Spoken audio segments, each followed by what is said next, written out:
It is easy to see that your experience has been no common one, Mr. Hatherley, said he. Pray lie down there, and make yourself absolutely at home. Tell us what you can, but stop when you are tired and keep up your strength with a little stimulant. Thank you, said my patient, but I have felt another man since the doctor bandaged me, and I think that your breakfast has completed the cure. I shall take up as little of your valuable time as possible, so I shall start at once upon my peculiar experiences. Holmes sat in his big armchair with the weary, heavy-lidded expression, which veiled his keen and eager nature, while I sat opposite to him and we listened in silence to the strange story which our visitor detailed to us. You must know, said he, that I am an orphan and a bachelor, residing alone in lodgings in London. By profession, I am a hydraulic engineer, and I have had considerable experience of my work during the 7 years that I was apprenticed to Venner and Matheson, the well-known firm of Greenwich. 2 years ago, having served my time, and having also come into a fair sum of money through my poor father's death, I determined to start in business for myself and took professional chambers in Victoria Street. I suppose that everyone finds his first independent start in business a dreary experience. To me it has been exceptionally so. During 2 years, I have had 3 consultations and 1 small job, and that is absolutely all that my profession has brought me. My gross takings amount to £27. Every day, from 9 in the morning until 4 in the afternoon, I waited in my little den until at last my heart began to sink, and I came to believe that I should never have any practice at all. Yesterday, however, just as I was thinking of leaving the office, my clerk entered to say there was a gentleman waiting who wished to see me upon business. He brought up a card, too, with the name of Colonel Lysander Stark engraved upon it. Close at his heels came the colonel himself, a man rather over the middle size, but of an exceeding thinness. I do not think that I have ever seen so thin a man. His whole face sharpened away into nose and chin, and the skin of his cheeks was drawn quite tense over his outstanding bones. Yet this emaciation seemed to be his natural habit, and due to no disease, for his eye was bright, his step brisk, and his bearing assured. He was plainly but neatly dressed, and his age, I should judge, would be nearer 40 than 30. Mr. Hatherley, said he, with something of a German accent, you have been recommended to me, Mr. Hatherley, as being a man who is not only proficient in his profession, but is also discreet and capable of preserving a secret. I bowed, feeling as flattered as any young man would at such an address. May I ask who it was who gave me so good a character?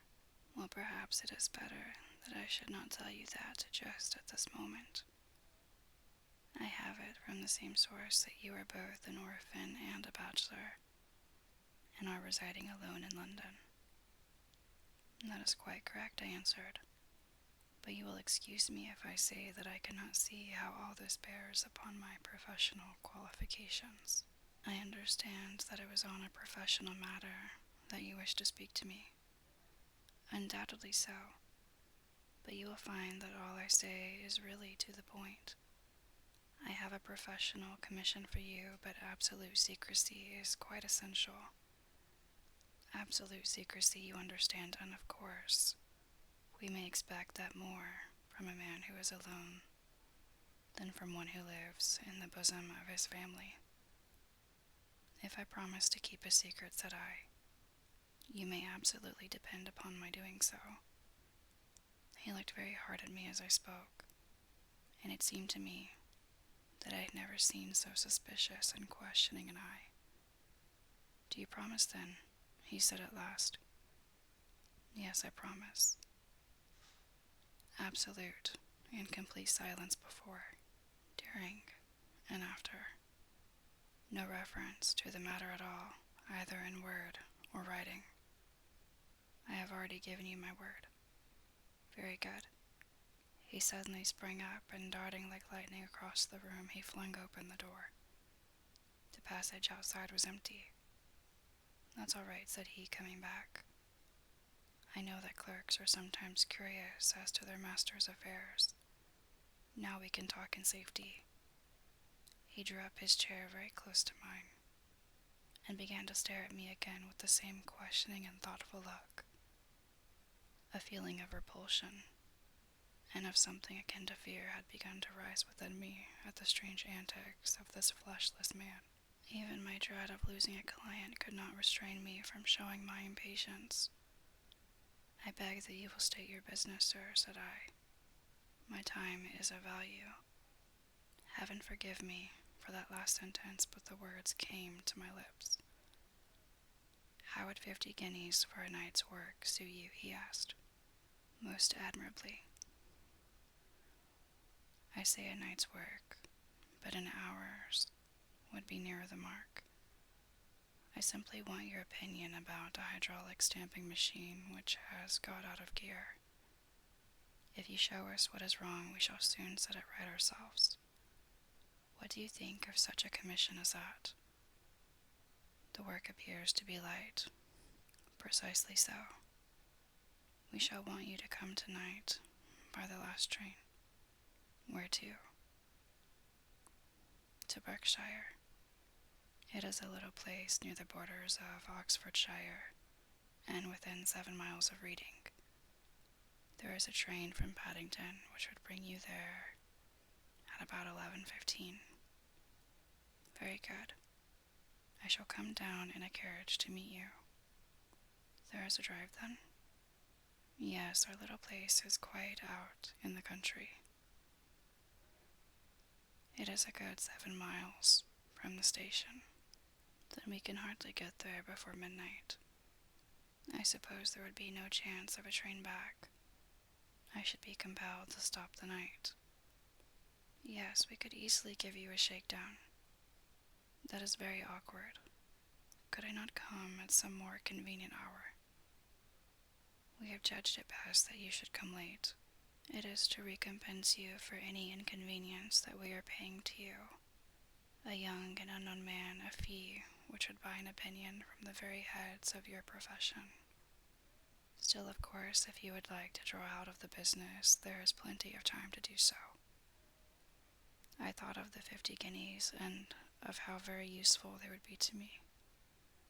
Not at all, said I. I shall be very happy to accommodate myself to your wishes. I should like, however, to understand a little more clearly what it is that you wish me to do. Quite so. It is very natural that the pledge of your secrecy, which we have exacted from you, should have aroused your curiosity. I have no wish to commit you to anything without your having it all laid before you. I suppose that we are absolutely safe from eavesdroppers. Entirely. Then the matter stands thus.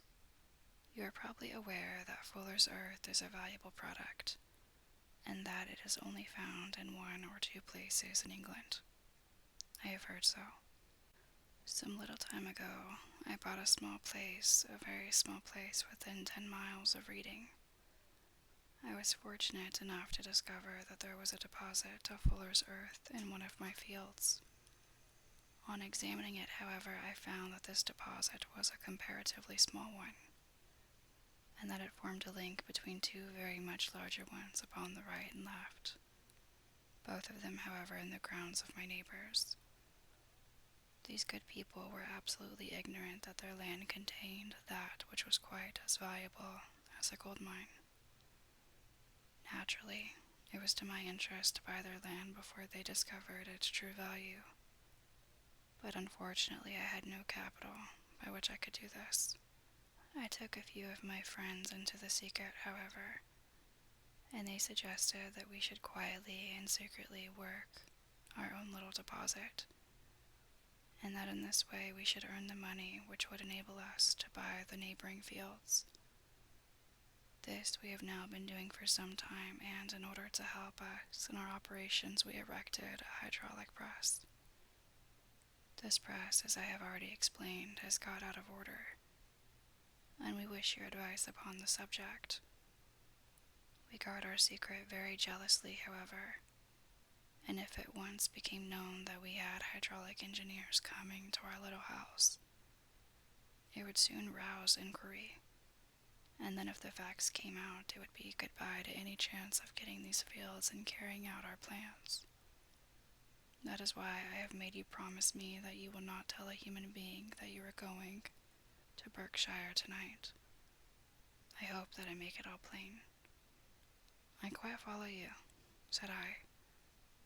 The only point, which I could not quite understand, was what use you could make of a hydraulic press in excavating fuller's earth, which, as I understand, is dug out like gravel from a pit. Ah, he said carelessly, we have our own process. We compress the earth into bricks so as to remove them without revealing what they are. But that is a mere detail. I have taken you fully into my confidence now, Mr. Hatherley, and I have shown you how I trust you. He rose as he spoke. I shall expect you then at Berkshire at 11:15. I shall certainly be there. And not a word to a soul. He looked at me with a long, last, questioning gaze, and then pressing my hand in a cold, dank grasp, he hurried from the room. Well, when I came to think it all over in cool blood, I was very much astonished, as you may both think, at this sudden commission which had been entrusted to me.